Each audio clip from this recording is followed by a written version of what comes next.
Salut à tous les amis, j'espère que vous allez bien. Écoutez, moi ça super. Aujourd'hui on se retrouve pour une toute nouvelle vidéo et oui sur l'actualité du FC Barcelone. Comme d'habitude je vais présenter 4 actualités du jour sur le FC Barcelone. Et aujourd'hui, comme vous avez pu le voir dans le titre, bah oui, on va parler un petit peu de Kimmich, on va parler vraiment de très grosses infos, donc restez bien jusqu'à la fin de la vidéo. Hier, vous avez vu, nous étions 31 844, aujourd'hui nous sommes 31 866, donc les amis, n'hésitez pas à vous abonner parce qu'on a désormais un objectif, et oui les amis, c'est simplement les 50 000 abonnés pour janvier 2025. Bon, comme vous pouvez le voir, il manque peut-être, allez, bientôt 20 000 abonnés à peu près, donc je sais que c'est énorme, mais vous pouvez le faire, chaque abonnement est très important, donc n'hésitez pas à vous abonner. En plus les gars, c'est gratuit, ça prend que 2 secondes et regardez, franchement les amis, il n'y a que ça à faire, vous avez juste appuyer sur le bouton s'abonner, le tour et jouer. Donc merci en tout cas à tous ceux vraiment qui contribueront à ce projet, en espérant qu'en janvier 2025 il y aura écrit 50 000 abonnés. Donc merci en tout cas de ceux qui participeront. Je vais arrêter de parler, on passe l'intro et on commence la vidéo.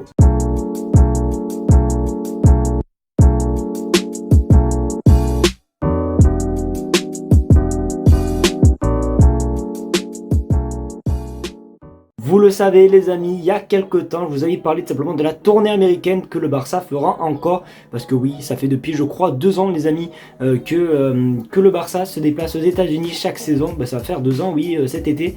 que voilà, le Barça va aux États-Unis faire tout simplement l'US Tour. Voilà, bon, pour un petit peu remporter de l'argent, vous imaginez. Et forcément, dans ces tournées-là, il y a tout le temps le Classico, et aujourd'hui on en sait un petit peu plus concernant la date et surtout la localisation du Classico. Je sais que la première fois c'était à Las Vegas, la saison dernière je m'en souviens plus du tout où c'était, mais regardez cette année, le Real Madrid devrait jouer contre le FC Barcelone au MetLife Stadium aux États-Unis le 3 août. Donc voilà, le MetLife Stadium, vous le connaissez peut-être pas parce que c'est un stade de football américain qui est basé à New York. Je vous mets quelques photos quand même les amis sur votre écran et vous pouvez quand même apercevoir la taille du bail. Franchement les amis, le stade est juste énorme. Donc voilà où devrait se jouer le Classico et peut-être même, pourquoi pas, peut-être le premier Classico de Kylian Mbappé s'il venait à rejoindre le Real Madrid, même si ça c'est pas nos affaires, c'est pas nos oignons, c'est pas notre club, mais du coup voilà un petit peu pour le premier Classico de la saison 2024-2025 se jouera du coup dans ce magnifique stade de MetLife Stadium. Du coup, pour un petit peu revenir à cette pré-saison aux États-Unis, le Barça aussi n'affronte pas que le Real Madrid, mais affronte aussi également d'autres clubs, et il y a un autre club qui est plutôt pas mal les amis, qui devrait rejoindre tout simplement cette pré-saison selon plusieurs rumeurs, et on a joué contre eux il y a quoi, il y a déjà 2 ans je crois, ouais, c'était pas cette saison, c'était la saison dernière, ouais, ça va faire 2 ans qu'on avait joué contre eux. Regarde sur votre écran, le Barça affrontera Manchester City en pré-saison. Alors je sais pas du tout si c'est par rapport à la pré-saison aux États-Unis ou pas, mais voilà, il devrait faire un match amical contre Manchester City, et franchement ça fait plaisir. Alors oui, il y avait eu un match amical il y a 2 ans les amis pour la cause, je sais plus de quoi, je vais vous mettre les photos les amis pour un petit peu vous remémorer le match. Je m'en souviens très bien d'ailleurs d'une action, c'est vraiment l'erreur d'Iñaki Peña qui avait permis à Manchester City je crois d'égaliser ou de mener, je sais plus, mais voilà, il y avait eu un match il n'y avait pas si longtemps que ça, que même quand Haaland est allé s'échauffer, il a été acclamé par le Camp Nou, un truc de fou, même lui il avait choqué. Donc je sais pas si ça vous rappelle des souvenirs ou pas, mais voilà, c'était il n'y a pas si longtemps que ça. Donc du coup voilà, on en sait un petit peu plus du coup concernant un potentiel adversaire du Barça en pré-saison, et je trouve que c'est quand même assez cool parce que bon, si on fait des pré-saisons pour affronter, je sais pas, genre par exemple le Figueres, je sais pas quoi, la Jonquera, tu vois, des petits clubs de merde, ça rien, autant là sans faire une bonne pré-saison contre des grosses équipes pour un petit peu nous préparer pour la prochaine saison. Donc n'hésitez pas à vous me dire ce que vous en pensez les gars dans les commentaires, mais franchement ça fait toujours plaisir.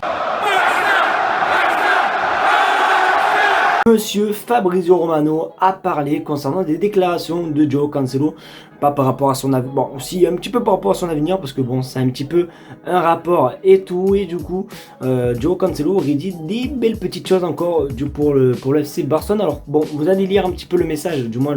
ce qu'il a dit Joao Cancelo ensemble, mais bizarre la traduction quand même. Regardez sur votre écran, Joao Cancelo, Pepe a dit que un jour j'étais